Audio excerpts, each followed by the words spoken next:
یا امام رضا مبارک ہو۔ اعوذ باللہ من الشیطان الرجیم، بسم اللہ الرحمن الرحیم، وبہ نستعین وہو خیر ناصر و معین۔ تمام تر حمد و ثنا اس خالق لم یزل کے لیے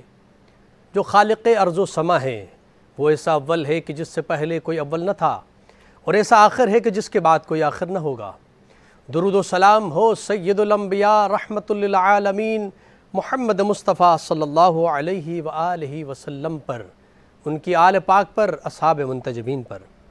ناظرین کرام، پروگرام نظران عقیدت کے ساتھ آپ کا میزبان ڈاکٹر سید مظفر حسین رجوی آپ کی خدمت میں حاضر ہے۔ میری جانب سے آپ تمام محترم ناظرین کی خدمت میں السلام علیکم ورحمۃ اللہ وبرکاتہ۔ محترم ناظرین کرام، ماہ مبارک رجب، جس کے اندر بہت ساری فضیلتوں اور رحمتوں کا تذکرہ ملتا ہے، جس میں کچھ ایام ایسے ہیں جس میں اللہ رب العزت نے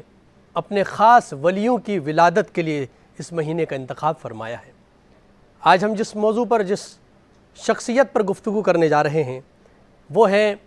ولایت کے نویں چراغ حضرت امام محمد تقی علیہ السلام۔ آپ کے زندگی کے حوالے سے گفتگو ہوگی۔ ناظرین کرام، امام علیہ السلام ائمہ اہل بیت علیہ السلام میں سب سے کم عمر پانے والی شخصیت ہیں، یعنی آپ 25 سال کی عمر میں اس دنیا سے رخصت ہوتے ہیں، شہید ہوتے ہیں۔ آپ علیہ السلام کا مقام و مرتبہ اور فضیلت کے لیے اتنا کافی ہے کہ جب آپ کو بغداد بلایا گیا تو اس سے پہلے آپ کے والد گرامی قدر امام رضا علیہ السلام کو جب بغداد بلایا تو سرکاری پروٹوکول کے ساتھ بلایا گیا تھا، لیکن اب جگہ مامون چاہتا تھا کہ کسی طرح امام علیہ السلام کو طلب کرے، اور ان کی توہین ان کا ہدف تھا۔ اور امام کی عمر مبارک 8 سال ہے، اور امام کو جب بلایا گیا تو خلیفہ وقت نے ملاقات نہیں کی، اور جانتے نہیں تھے، چونکہ نہ پرنٹ میڈیا تھا نہ الیکٹرانک میڈیا تھا کہ بائی فیس جانتے ہوں ایک دوسرے کو۔ ایک دن سواری کے ساتھ، اپنے پروٹوکول کے ساتھ نکلا بادشاہ وقت، خلیفہ وقت، اور راستے میں بچے کھیل رہے تھے۔ جب سامنے سے گزر ہوا تو سارے بچے ادھر ادھر ہو گئے، لیکن ایک بچہ کھڑا ہے، آگے جا کے پوچھتا ہے کہ یہ بچے سارے یہاں سے بھاگے، آپ یہاں سے کیوں نہیں بھاگے؟ تو اس وقت امام عالی مقام جانتے نہیں تھے خلیفہ وقت، اور امام نے فرمایا کہ یہاں سے بھاگنے کی 3 وجوہات ہو سکتی ہیں۔ پہلی وجہ تو یہ کہ اگر جگہ بہت تنگ ہو اور آپ کے گزرنے میں مشکلات ہو رہی ہوں تو میں آپ کے لیے جگہ فراہم کرنے کے لیے یہاں سے میں ہٹ جاتا۔ دوسری وجہ یہ ہو سکتی تھی کہ میں نے اگر کوئی ایسا جرم ادا کیا ہے، کوئی جرم کیا ہے جس کی وجہ سے آپ کے عذاب کے خوف سے میں بھاگوں، تو میں نے اپنی جانب دیکھا، میں نے کوئی ایسا جرم بھی نہیں کیا ہے۔ تیسری وجہ یہی ہو سکتی ہے کہ آپ بغیر کسی جرم کے بھی ظالم ہیں اور ظلم کرتے ہیں، سزا دیتے ہیں۔ تو پہلی 2 وجوہات تو نہیں ہیں، اگر تیسری کوئی وجہ اگر بنتی ہے تو یہی وجہ بنتی ہے۔ بہت جلدی میں تھا، آگے نکل گیا اور شکار کھیلنے گیا تھا، اور شکار کے بعد جب واپس پلٹا تو اسی مقام پر یہ بچے کھیل رہے تھے۔ دوبارہ وہ بچے چلے گئے اور امام عالی مقام اسی مقام پر جگہ پہ کھڑے تھے۔ کہا کہ تم وہی ہو، جب میں گزر رہا تھا تو تم یہیں پہ کھڑے تھے؟ کہا جی میں وہی ہوں۔ اچھا، لگتے ہو کہ تم کوئی بڑے عالم ہو، علم رکھتے ہو، مجھے یہ بتاؤ میں کہاں گیا تھا اور میرے ہاتھ میں کیا ہے؟ اس وقت امام عالی مقام فرماتے ہیں کہ اللہ رب العزت نے کچھ شخصیات کو، کچھ لوگوں کو اپنے کرم سے اقتدار عطا فرمایا ہے، حکمرانی عطا فرمائی، لیکن وہ اپنی حکمرانی کا غلط استعمال کرتے ہیں، اور وہ حکمران شکار کی نیت سے گھر سے باہر نکلتے ہیں اور اپنے شکاری باز کو چھوڑتے ہیں، اور وہ شکار کر کے مچھلی نکال لیتا ہے، اور اس سے مچھلی لے کر آتے ہیں، اور پھر وہ خاندان رسالت کے بچوں سے امتحان لیتے ہیں۔ ناظرین کرام، آج امام علیہ السلام کی ولادت باسعادت کا دن ہے۔ میں آپ تمام محترم ناظرین کی خدمت میں مبارکباد پیش کرتا ہوں، اور سلسلے گفتگو کے آغاز سے پہلے میں اپنے مہمانان گرامی قدر کا تعارف آپ کے سامنے پیش کرنا چاہوں گا۔ ہمارے ساتھ تشریف فرما ہے حجت الاسلام والمسلمین مولانا جعفر رضا علوی صاحب، وائس چیئرمین مرکزی بین المذاہب امن کمیٹی پاکستان ہے۔ السلام علیکم ورحمۃ اللہ۔ وعلیکم السلام ورحمۃ اللہ۔ بہت شکریہ، آپ ہمارے پروگرام میں تشریف لائے، اور آپ کے ساتھ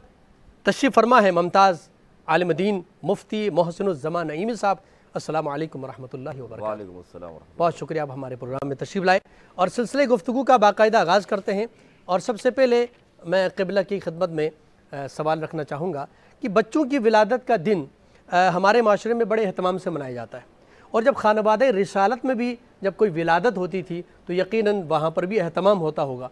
تو ہمارے ناظرین کی خدمت میں بیان کیجیے گا کہ کس طرح اہل بیت کے گھر میں جب کوئی خوشی ہوتی تھی تو اس خوشی کو سیلیبریٹ کرتے تھے۔ بسم اللہ الرحمن الرحیم۔ سب سے پہلے میں عرض کروں گا کہ امام محمد تقی علیہ السلام والسلام وہ امام ہیں کہ جو خود بھی امام ہیں اور ان کے بابا بھی امام ہیں، دادا بھی امام ہیں، بیٹا بھی امام ہے اور پوتا بھی امام ہے۔ اور امامت کا اگر سلسلہ دیکھیں تو آپ کے جد امجد حضرت علی علیہ السلام والسلام تک آپ کی امامت کی کڑیاں ملتی ہیں، اور آپ کی جب ولادت ہوئی تو آپ کو خوشخبری دی گئی آپ کی والدہ ماجدہ کو کہ امامت کی ولادت ہونے والی ہے، تو ایک حجرہ میں تشریف لے گئی۔ جب حجرہ میں تشریف لے گئی تو وہاں پہ حضرت حکیمہ خاتون بھی ہیں اور ایک کنیز بھی ہیں، آیا بھی ہے، اور ایک چراغ روشن کیا گیا۔ جب نصف شب کا وقت ہوا تو چراغ جو تھا وہ بجھ گیا، اور حکیمہ خاتون فرماتی ہے کہ ہم پریشان ہوئے، مگر اتنے میں اس اندھیرے میں ولادت ہوئی اور ایک دم وہ جو حجرہ تھا وہ روشن و منور ہو گیا۔ اور اس روشن و منور ہونے کے بعد ہم نے امام کو اٹھایا اور پھر آپ کے جد امجد کے ہاتھوں پہ رکھا، تو حضرت امام محمد تقی علیہ السلام آسمان کی طرف اپنی نگاہیں فرماتے ہیں اور پڑھتے ہیں اشہد ان لا الہ الا اللہ و اشہد ان محمد رسول اللہ، اور آپ کے بازوئے مبارک پر دائیں بازو پہ لکھا ہوا ہے اللہ لا الہ الا هو المالک الملک۔ یہ ایک تحریر لکھی ہوئی ہے اور مبارک دی جاتی ہے۔ ہمارے ہاں جو ولادت ہوتی ہے ہمارے معاشرے میں اس کا عجیب رسم و رواج ہے۔ سب سے پہلے تو آتش بازی ہوتی ہے، آتش بازی کے بعد کھدرے خسرے آ جاتے ہیں، ان کا ڈانس، طائفوں کا ڈانس، شراب چلتی ہے، عجیب و غریب خوشیاں منائی جاتی ہیں جو کہ فعل حرام ہے۔ مگر اہل بیت اطہار کہ ہاں جب بچے کی ولادت ہوتی ہے تو اونٹ ذبح کیے جاتے ہیں، بکرے ذبح کیے جاتے ہیں، دمبے ذبح کیا جاتے ہیں، غریبوں مسکینوں یتیموں کو کھانا کھلایا جاتا ہے اور صدقہ کیا جاتا ہے، سونا چاندی درہم و دینار صدقہ کیے جاتے ہیں، لباس تقسیم کیا جاتا ہے، کار خیر زیادہ سے زیادہ بڑھ چڑھ کے کیا جاتا ہے، اور خدا کا شکر ادا کیا جاتا ہے اور خدا کا سجدہ ادا کیا جاتا ہے کہ خداوند عالم نے اس نعمت سے نوازا۔ جزاک اللہ۔ مفتی صاحب، امام علیہ السلام کے خانوادے میں ان کے ددیال کا تعارف کے محتاج ہی نہیں، اس لیے کہ ذات رسالت مآب صلی اللہ علیہ وسلم سے جو سلسلہ چلا ہے، لیکن یہ کہ اگر آپ کے ننیال کی طرف ہم متوجہ ہو جائیں تو آپ کی والدہ گرامی قدر کا کس خاندان سے تعلق تھا اور کتنا ان کا مقام مرتبہ تھا؟ اچھا حضرت، آپ کے سوال سے پہلے میں کچھ تھوڑی سی جی اسی حوالے سے جو پہلا سوال ہے اس حوالے سے جو پہلا سوال آپ دیکھیں کہ وہ ذات جس ذات سے نور نکلا، اور میرے اعلیٰ حضرت فرماتے ہیں تیری نسل پاک میں ہے بچہ بچہ نور کا، تو ہے عین نور تیرا سب گھرانہ نور کا۔ کیا بات ہے، بات اتنی سی ہے کہ اہل بیت کے گھر میں جب ولادت ہوتی ہے تو شروع سے لے کے اول تک یہ تو سخی گھرانہ ہے، یہاں صدقات و خیرات بانٹا جاتی ہے، چاہے وہی حضرت نے کہا کہ اونٹ کی شکل میں ہو، بکرے کی شکل میں ہو، درم و دینار کی شکل میں ہو۔ کہ جب امام جعفر صادق جب ان کی ولادت کا دن آیا تو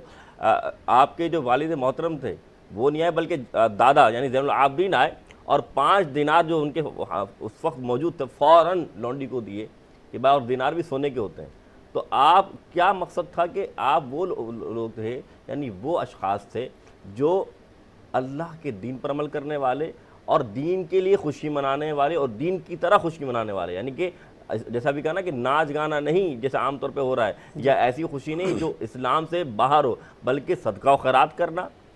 قربانی کرنا، یہ خوشی کا ذریعہ تھا۔ اچھا، یہاں پہ معذرت کے ساتھ، چونکہ ہمارے معاشرے کی جب بات ہوئی ہے تو ہمارے معاشرے میں جو خوشی کا ماحول بنتا ہے اس میں خاص کر لڑکی کی ولادت پہ ایک عجیب ماحول ہوتا ہے۔ وہ رسالت مآب صلی اللہ علیہ وآلہ وسلم جب تشریف لائے تو جو حال تھا عہد جاہلیت میں، تو آج بھی میرے خیال سے 19-20 کا فرق ہے۔ قبلہ بات آپ کی بات وہی ہے کہ اسلام نے تو اپنا نظریہ پیش کر دیا کہ خوشی کیسے مناؤ، اما بنعمت ربک فحدث، جب تمہیں اللہ کی نعمت ملے تو تم چرچا کرو، لیکن چرچا کرنے سے مراد یہ نہیں کہ اسلام سے ہٹ کے تم چرچا کرنے لگ جاؤ، جو اسلام کا دائرہ کار ہے اس کے ذریعے تم چرچا کرو۔ تو ان کا جو تعلق ہے حضور صلی اللہ علیہ وسلم، جی حضور صلی اللہ علیہ وسلم کی جو ایک زوجہ محترمہ ہے ماریہ قبطیہ، ان کے خاندان سے ان کا تعلق ہے، آپ کی والدہ محترمہ کا۔ میں پھر آپ سے بات کروں گا کہ یہ وہ خاندان ہے جس خاندان کو اگر ددیال کو دیکھیں یا ننیال کو دیکھیں، دونوں اللہ اس کے رسول کے دین پر عمل کرنے والے لوگ، دونوں اللہ اور اس کے رسول کو ماننے والے لوگ اور اللہ کے احکامات پر عمل کرنے والے لوگ۔ جزاک اللہ۔ قبلہ امام علی مقام کے والد گرامی حضرت امام علی رضا علیہ السلام کے زمانے میں جو ملوکیت کا جو سلسلہ تھا، انداز بڑا مختلف تھا کہ امام علیہ السلام کو پروٹوکول کے ساتھ بلایا گیا، ولی عہدی دی گئی، اس کے بعد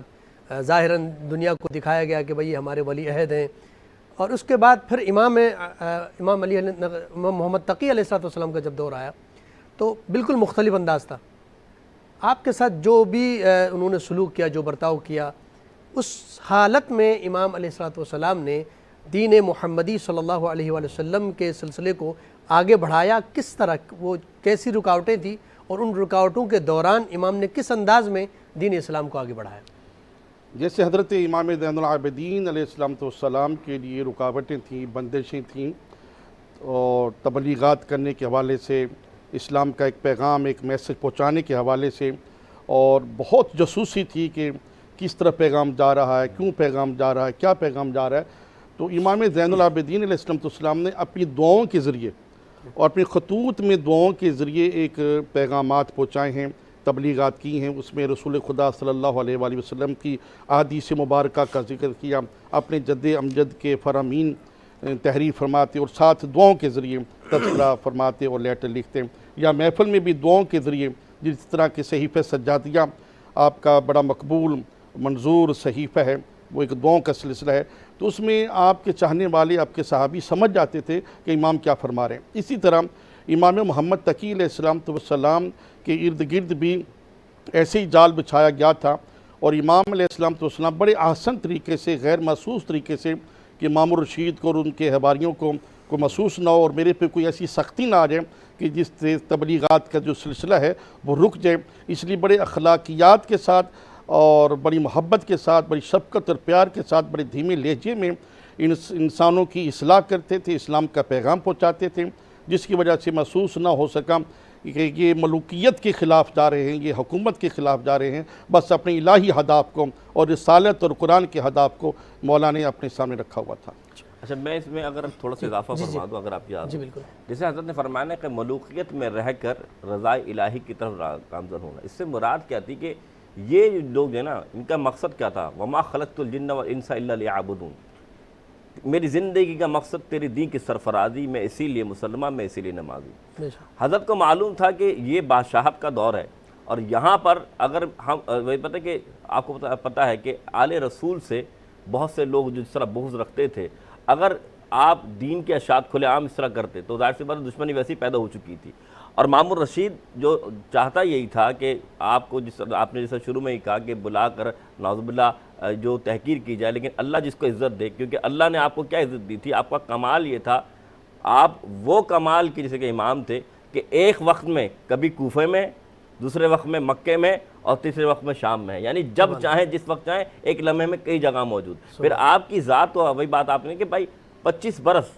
صرف کل مختصر زندگی ہے، لیکن آپ ایسے امام کہ ایک ہوتا نا کہ ایک اسپیشلسٹ ہوتا ہے، مثال کے طور پر کوئی آپ سمجھیں کہ کوئی ریسرچ میں اسپیشلسٹ ہے، کوئی کہتے ہیں کہ وہ کسی بھی محکمے کے اندر وہ اسپیشلسٹ ہوتا ہے، لیکن کسی بھی ریسرچ کو اگر آپ دیکھیں کہ چاہے حدیث ہو، چاہے فقہ ہو، چاہے اصول ہو، تمام چیزوں میں ایکسپرٹ ہونا ہر کسی کا کمال نہیں ہوتا، لیکن یہ کمال کس میں؟ امام کے اندر ہے۔ تو بات اتنی سی کہ آپ کا جو نام تھا محمد، اور جو تقی جو ہے نا، یہ اتقا کے اوپر ہے، یعنی یہ متقیوں میں سب سے زیادہ متقی آپ تھے، کردار میں سب سے زیادہ کردار آپ کا بلند تھا۔ پھر میں جو بتانا چاہ رہا ہوں کہ آپ نے اپنی زندگی کو دکھایا کہ دیکھو 25 سال کے عرصے میں ایک بچہ اور ایک جوان ہوتے ہوتے اس نے کس طرح دین کے اندر اہل بیت کی محبت، اسلام کی محبت لوگوں میں عیا کی۔ ساری بات یہ کہ ملوکیت کو جو آپ بات کر رہے ہیں نا، بادشاہ ایسے ہی تو کہتے ہیں نا جان کر تو نہیں کیا چاہ رہا تھا، بلکہ وہ تو زبردستی چاہ رہا کہ میری بیٹی کا نکاح حضرت سے ہو جائے. کیوں؟ کیونکہ وہ جانتا تھا کہ اگر یہ ہو جائے گا تو میرا بھی قدر بڑھے گا، میرے خاندان کا بھی قدر بڑھے گا. سبحان اللہ سبحان اللہ. رسالت مآب صلی اللہ علیہ وسلم کا تذکرہ اس لیے کہ جب ان کے فرزند کی خوشی کا موقع ہے تو ہم چاہیں گے کہ پہلے ان کے جد کا تھوڑا سا تذکرہ کریں. کچھ نہیں مانگتا شاہوں سے یہ شیدا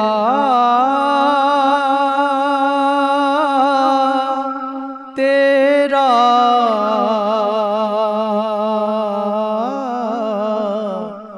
کچھ نہیں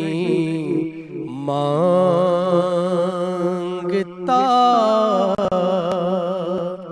شاہوں سے یہ شیدا تیرا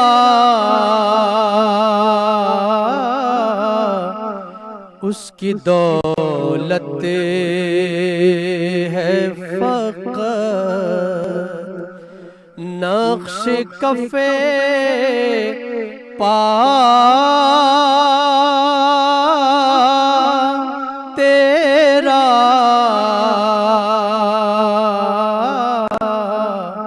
کچھ نہیں مانگتا پورے قد سے میں کھڑا ہوں تو یہ تیرا ہے کرم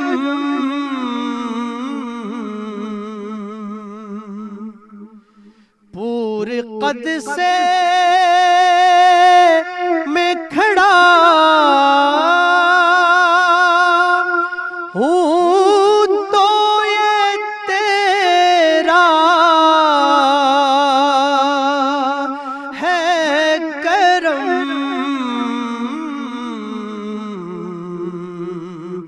مجھ کو جھکنے نہیں دیتا ہے سہارا تیرا کچھ نہیں مانگتا دستگیری میری تنہائی کی تو نے توہ کی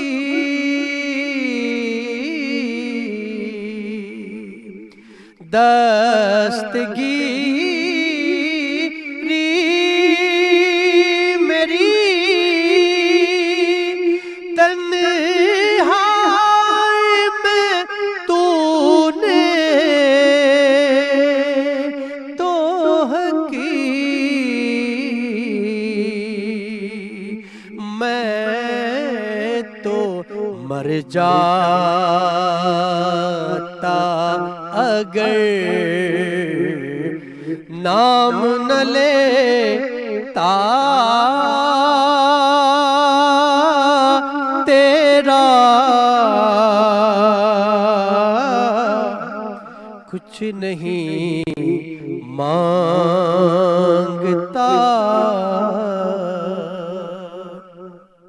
یا امام رضا مبارک ہو.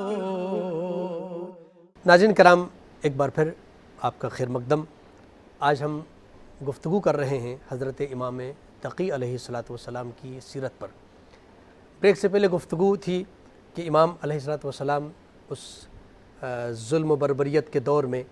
کس طرح رسالت مآب صلی اللہ علیہ وسلم کی اس شریعت کو آگے بڑھا رہے تھے۔ مفتی صاحب سے سوال ہے، امام علیہ الصلوۃ والسلام نے جس انداز میں علمی اپنا جو خزانہ تھا، جو چشمہ تھا، جس طرح دنیا کے سامنے، عوام کے سامنے پیش کیا، خود حکمران نے بھی آپ کے بار بار امتحانات لیے مختلف انداز میں، مناظروں کی صورت میں، اور بار بار امتحان لیتا تھا، چیک کرتا تھا کہ کس طرح یہ خانوادہ رسالت میں آپ صلی اللہ علیہ وسلم سے تعلق رکھنے والے علمی حوالے سے کس مقام پر فائز ہے۔ بسم اللہ الرحمن الرحیم۔ دیکھیں، آپ یاد رکھیے گا، خلیفہ مامون الرشید جانتا تھا کہ اس وقت امام سے زیادہ تقوی میں، امام سے زیادہ علم میں کوئی بھی شخص افضل و اعلیٰ نہیں ہے۔ تو میری بیٹی کا نکاح بھی ایسے شخص سے ہونا چاہیے جس کی ترجیحات سب سے افضل و اعلیٰ ہوں۔ لیکن جب امام کی شان و عظمت کا پتہ، خاص کر کے مامون الرشید کے، میں تو یہ کہوں گا چیلوں کو پتہ لگا، اور اس کے جو حکمران کے اندر بیٹھے ہوئے اقتدار میں کچھ لوگوں کو پتہ لگا، خاص کر قاضی الوقت کو پتہ لگا، جسے معتصم کہتے ہیں، تو اس نے کہا کہ بھائی آپ ایسے نہ کریں،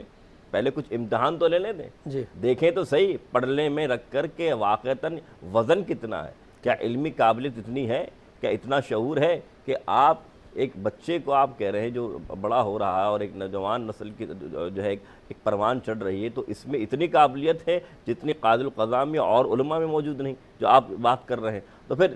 ایک بہت بڑا جسے کہہ لیں کہ ایک جلسہ منعقد کیا گیا، جس میں ہزاروں کی تعداد میں علماء موجود تھے، محدثین موجود تھے، محققین موجود تھے، اور قاضی الوقت جسے کہا جاتا ہے کہ یحییٰ بن معتصم وہاں موجود تھا۔ اس نے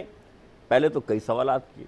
پھر آخر میں جو اس نے ایک سوال کیا جسے آپ کہنے کہ بھائی اگر احرام کی حالت کے اندر کوئی شخص شکار کر لے تو اس کا کفارہ کیا ہوگا۔ اب آپ سوچیں کہ ایسا سوال، آپ یاد رکھیے گا فقہ کے باب کے اندر ایسا اصول ہے کہ کفارہ کا جو باب ہوتا ہے نا، اس میں بڑے ہی جو کہتے ہیں پیچیدگیاں ہیں، مسائل ہیں۔ تو عرف عام میں ایک عالم اس کو جواب دیتے ہوئے وقت لگتا ہے، وہ مطالعہ کرتا ہے، چیزیں دیکھتے پھر جواب دیتا ہے، اور وہ سوال بھی حج سے متعلق، اور پھر وہ سوال بھی کس متعلق ہو رہا ہے کہ حج کے متعلق ہو رہا ہے۔ تو آپ نے فرمایا جو آپ نے سوال کیا نا، اس کے 15 جہتیں ہیں، سبحان اللہ، یعنی ایک جہت نہیں ہے، آپ کا سوال بھی ناقص ہے، کیا بات ہے، یعنی ایک جواب تو ابھی دیا نہیں ہے، سوال کے اندر ہی نقص نکال دیا۔ اللہ، تو جب یہ دیکھا کہ یہ بات کیسے فرمایا، بالکل اگر آپ سوال کر رہے ہیں کہ جو احرام کی حالت میں شکار جب کوئی کر لے تو پھر کیا کفارہ ہوگا، تو آپ یہ بھی تو دیکھیں کہ اس کی جہتیں ہیں کہ کیا جہتیں ہیں۔ پہلی بات کہ کیا اسے معلوم تھا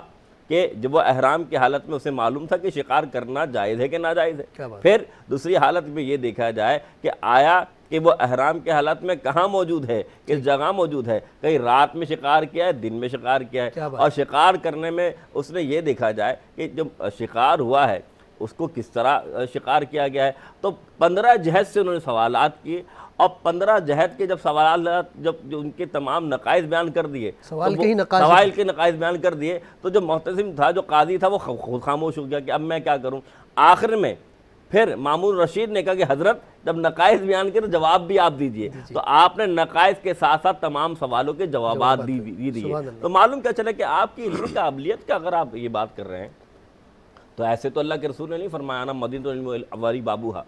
کیونکہ میں اگر شہر ہوں تو علی اس کا دروازہ ہے، تو یہ دروازہ اسی جانب کھلتا ہے۔ تو امام جعفر صادق وہ امام تھے کہ بڑے بڑے امام، چاہے امام اعظم ابو حنیفہ ہوں، چاہے امام مالک ہوں یا اور ائمہ ہوں، آپ کے شاگردوں میں سے ہیں، کیونکہ یاد رکھیے گا آپ وہ امام نہیں تھے کہ صرف فقہ کے امام ہوں، کیا بات، صرف حدیث کے امام ہوں، بلکہ اللہ نے آپ کو وہ کمال بخشا تھا کہ جس جہت میں بھی آ جائیں آپ ہر چیز کے امام تھے۔ تو اسی طریقے سے یہ خاندان جو ہے، اور امام محمد تقی رحمۃ اللہ رضی اللہ تعالیٰ عنہ، یہ بھی وہی جہت رکھتے تھے، یہ بھی وہی ذات رکھتے تھے، چاہے فقہ ہو، چاہے حدیث ہو، چاہے تفسیر ہو، چاہے اصول یعنی تصوف ہو، اب ہر معیار میں قابل تھے، تبھی مامون رشید نے اپنی بیٹی کا نکاح سے کیا۔ سبحان اللہ، سبحان اللہ۔ اچھا قبلہ یہ بتائیے گا تھوڑا سا کہ جب اس نے سوال کیا قاضی نے، یحییٰ نے، تو امام علیہ السلام نے فرمایا، جیسے کہ مفتی صاحب فرما رہے تھے کہ تیرا سوال ہی ناقص ہے، تو امام نے فرمایا کہ پہلے تو وضاحت کرو کہ شکار کرنے والا آزاد تھا یا غلام تھا۔ سبحان اللہ۔ شکار جب کیا گیا دن تھا یا رات تھی، اور یہ وضاحت کرو کہ وہ جو شکار کرنے والا تھا اس نے پہلے بھی کبھی شکار کیا ہے، اور پھر یہ وضاحت کرو کیا اس کو اس مسئلے کا علم تھا۔ پھر امام نے فرمایا کہ یہ وضاحت کرو کہ وہ جو شکار کرنے والا ہے وہ جب شکار کر رہا تھا تو اس نے پرندے کا شکار کیا، اس نے کسی چوپائے کا شکار کیا، اس نے ہرن کا شکار کیا، اونٹ کا شکار کیا، گدھے کا شکار کیا، اور جو شکار کرنے والا ہے اس کے متعلق تم یہ بھی وضاحت کرو کہ وہ یہ مسئلہ جانتا بھی ہے یا نہیں جانتا ٹھیک ہے کہ شکار کرنا چاہیے حالت احرام میں۔ پھر امام نے فرمایا کہ یہ بھی وضاحت کرو کہ عمرہ کا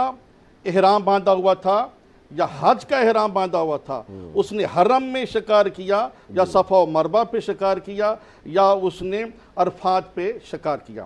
تو اس وقت مامور شیع جو تھا وہ اپنے رشتہ داروں سے مخاطب ہوا جو رشتہ داری کی مخالفت کر رہے تھے کہ ام الفضل کا رشتہ نہ دیا جائے، تو اس نے کہا کہ دیکھا کہ یہ امام ہے،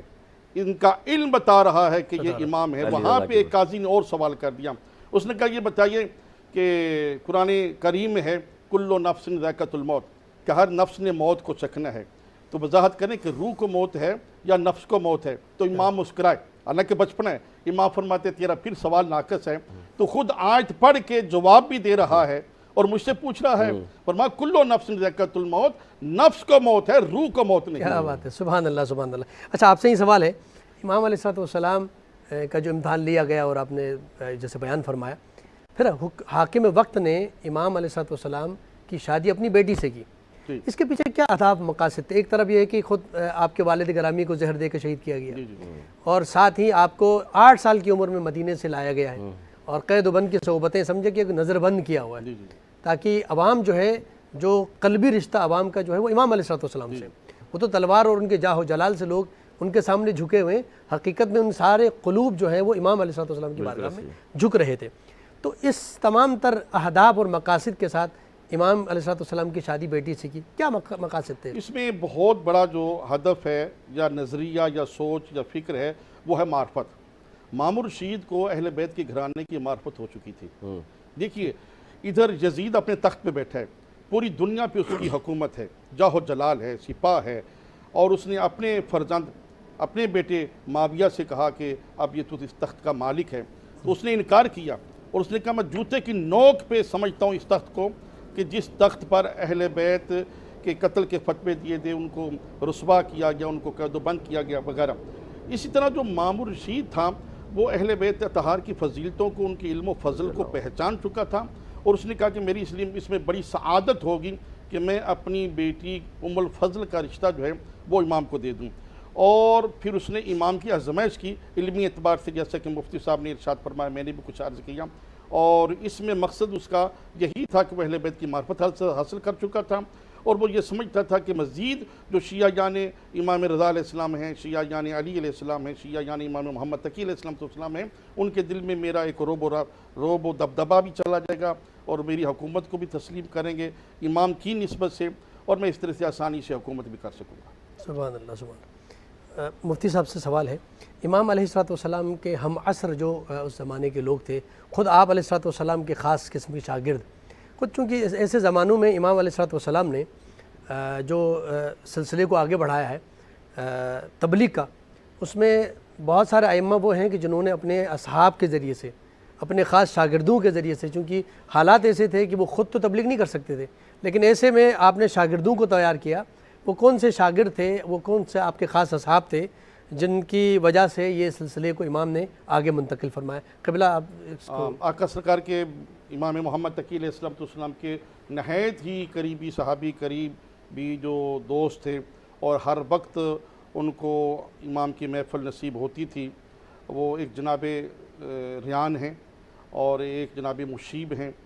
تو یہ اصحاب جو ہیں ان کا تاریخ میں بہت ذکر ہے، پھر ان کے ذریعے باقی احباب تک، لوگوں تک، باقی دیگر اصحاب تک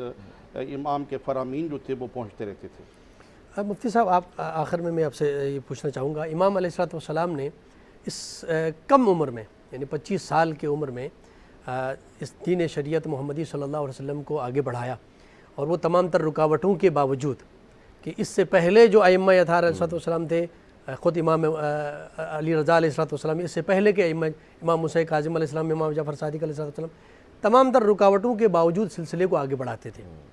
تو ان کے اندر جو کمالات تھے، ان کے اندر جو ایسے معجزات جو انہوں نے دکھائے کہ جس کی وجہ سے تمام جو مخلوقات خدا ہیں، جو اس وقت جو مخلوق خاص کر جو شریعت محمدی پر عمل پیرا ہونے والے تھے، وہ ان کی طرف متوجہ ہوتے تھے. آپ کے کچھ کمالات کا اگر آپ تذکرہ فرمانا چاہیں گے. ہاں بالکل. اور کوئی میسیج بھی ہے ان کی زندگی سے. میں پھر آپ سے ایک بات کو دیکھیں، سب سے پہلی بات یاد رکھیے گا، ظاہر میں اگر دیکھا جائے تو شاید مسلمان دوسری جانب آپ کو نظر آئے، لیکن قلبی لگاؤ ہمیشہ سے مومنین کا، مسلمان کا، اہل بیت کی طرف ہی رہا. بے شک. اور تمام خلافت عباسیہ سے لے کر جتنے بھی خلافت گزری ان سب کو اس بات کا اچھی طریقے سے پہچان بھی تھی اور ڈر بھی تھا کہ ایسا نہ ہو کہ ہماری خلافت چھن جائے اور یہ جو اللہ کے رسول کے اہل بیت کے یہ جو خانوادے ہیں یہ پھر دوبارہ یعنی کہ خلافت کے منصب پر جانشین ہو جائے. اور یہ ڈر رہا، کافی عرصے تک رہا. ساری بات اتنی سی ہے کہ اگر آپ دیکھیں کرامات کی اور معجزات کی تو آپ اتنی سی بات امام جامی فرماتے ہیں کہ جب بغداد سے مدینہ منورہ تشریف لے کر آ رہے تھے تو ایک مقام پر ایک بیری کا درخت تھا، آپ نے وضو فرمایا تو اس میں کوئی پھل ول نہیں تھے، لیکن جب آپ نے وضو کیا تو جو پانی اس وضو کا اس بیری کے درخت سے لگا، اللہ کے حکم سے وہ اس درخت میں اللہ نے پھل عطا کر دی. سبحان اللہ. جہاں سالہ سال یعنی کہ آپ دیکھیے کہ کوئی پھل نہیں تھا، کوئی پھول نہیں تھے، اللہ تعالیٰ نے اللہ والوں کی نسبت سے، کیونکہ نسبت کا بڑا کمال ہے. فَقُلْنَا بِوَادِ قَذَلِكَ يُحْيِي اللَّهُ الْمَوْتَى کہ سورہ بقرہ کی اگر آیت کو آپ اٹھائیں کہ اللہ تعالیٰ نے ایک مردے کو گوشت کے ٹکڑے سے زندہ کر دیا تھا، یعنی کہ اس کو مس کیا وہ زندہ ہو گیا. تو گوشت میں کمال تھا؟ نہیں. یا گائے میں کمال تھا؟ بلکہ یہ گائے یا گوشت جو تھا، یہ گائے کا جو حصہ تھا، یہ گائے جو تھی اللہ کے ایک ولی کی نسبت رکھتی تھی، ان کی نسبت سے اس میں کمال پیدا ہو گیا. تو مراد یہ ہے کہ جو اللہ والوں کے ساتھ جو بھی شے نسبت رکھتی ہے، چاہے ان کے وضو کا پانی ہو، چاہے ان کے جسم کا کپڑا ہو، وہ کمال رکھتا ہے. اور پھر آپ کی جو بات آپ نے کہی نا کہ دیکھیں یہ جو وہ گھرانہ ہے نا، سب جانتے تھے کہ جو حضرت کو آخر میں جو زہر دیا گیا وہ کیوں دیا گیا، کیونکہ پتہ ہے کہ اگر ان کی شان و عظمت لوگوں میں عیا ہوتی گئی تو ہماری شان و عظمت کم ہوتی چلی جائے گی، ہماری قدر و منزلت کم ہوتی جائے گی. تو اصل مقصد کیا تھا کہ جتنے بھی امام آئے ان کے ساتھ جو ظلم و زیادتی ہوئی، اصل مقصد یہی تھا کہ آپ سمجھ لیجیے کہ ہماری سلطنت بچ جائے، بھلے ہمیں کچھ بھی کرنا پڑے. اور ایسا ہی ہوا. لیکن یاد رکھیے گا یہ وہ خانوادہ، یہ وہ گھرانہ ہے کہ آپ جتنا بھی کچھ کر لیں، ان کی محبت کو قرآن نے فرما دیا کہ مودۃ فی القربہ، کہ ان کی محبت تو ہم پر لازم ہو گئی. تو جب قرآن نے فرما دیا تو آپ اور ہم کون ہیں کم کرنے والا؟ اللہ تعالیٰ خود ان کی محبت بڑھائے گا، اور جو ان سے محبت کرے گا وہ دنیا میں بھی سرخرو ہو جائے گا اور آخرت میں بھی سرخرو ہو جائے گا. قبلہ آخر میں کوئی میسیج امام کی سیرت سے؟ دیکھیے امام کے حوالے سے آپ فرما رہے ہیں کہ کیسے معجزات اور علم الفضل کے کس طرح دریا بہائے. امام علیہ السلام نے اپنے علم و فضل کے ذریعے اور معجزات کے ذریعے 25 سالہ زندگی میں اللہ کے دین کی طرف جو راغب کیا، ان میں علم و فضل بھی اور آپ کے معجزات کرامات و برکات بھی ہیں. ایک درندہ صفت بیل تھا ایک بستی میں، تو لوگوں نے امام سے شکایت کی تو امام نے اس بیل کے سر پہ ہاتھ رکھا اور اس نے اپنی گردن کو جھکا لیا، اور امام نے اس کے کان میں کوئی بات بھی کی. جب بات کی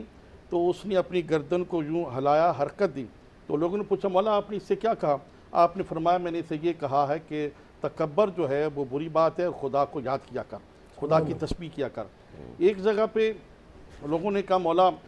مچھلی کھانے کو بڑا دل کرتا ہے اور ہمارے اس نہر میں مچھلی نہیں ہے. آپ نے فرمایا مچھلی کیوں نہیں، مچھلی تو ہے. تو آپ نے مچھلیوں کے نام لے کر آواز دی اور فرمایا کہ تم اپنی اولادوں کے سمیت ساحل پہ آ جاؤ. اور مچھلیاں جو ہیں وہ اپنی اولادوں کے سمیت، یعنی سینکڑوں کی تعداد میں مچھلیاں تھیں، اور وہ پورا گاؤں جو تھا وہ امام کے اس کرامت سے، معجزہ سے متاثر ہوا کہ ائمہ علیہ السلام اہل بیت اطہار اور اولیاء کرام کے پاس یہ جو معجزات ہیں، کرامات ہیں، برکات ہیں، یہ ہے تقویٰ کی وجہ سے. تقویٰ و پرہیزگاری، خوف خدا، یاد خدا، تذکرہ خدا، سجدہ خدا بندی. جب انسان کے اندر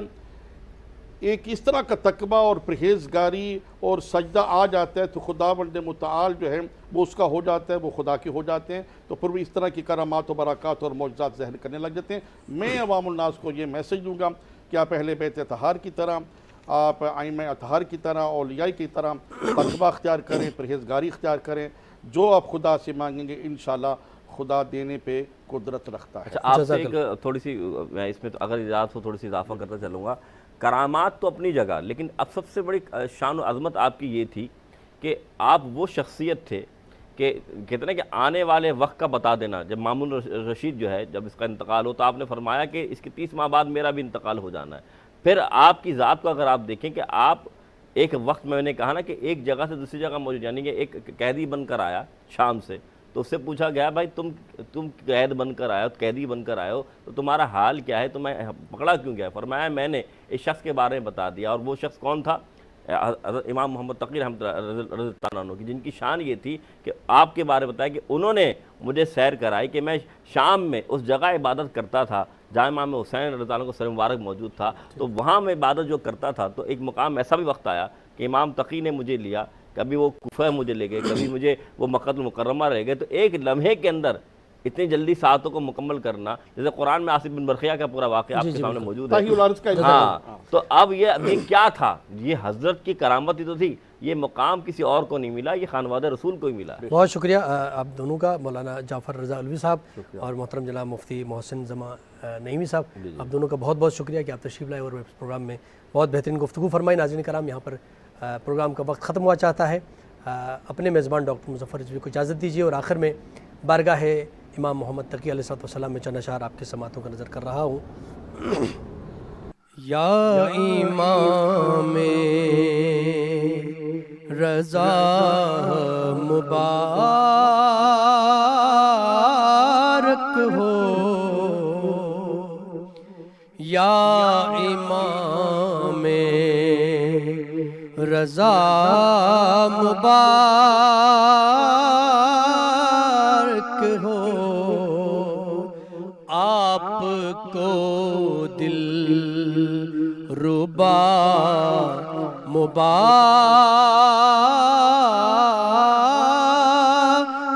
ہو،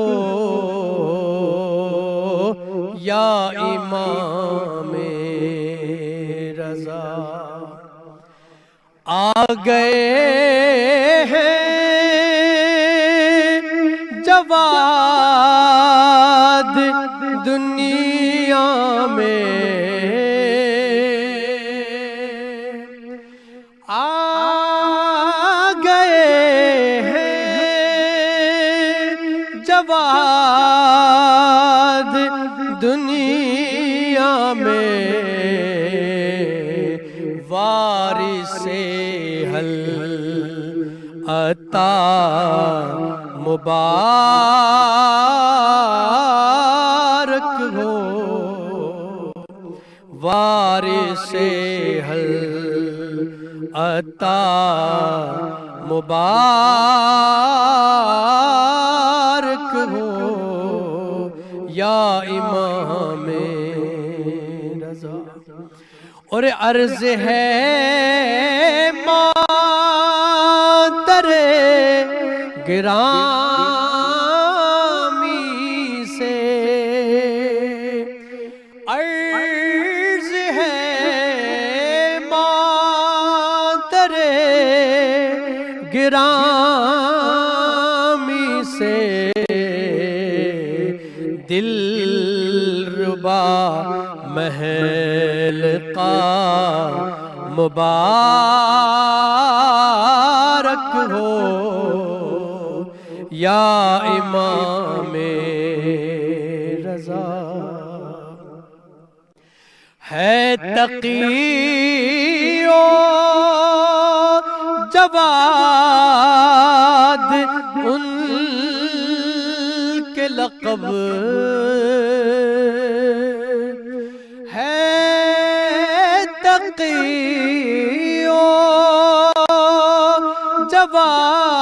جواد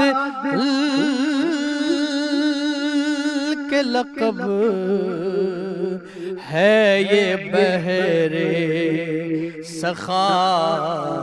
مبارک ہو، یا امام رضا۔ اور آخر میں ہے یہ نور نظر محمد کے، ہے یہ نور نظر محمد کے، دل برے مرتضی مبارک ہو یا امام رضا مبارک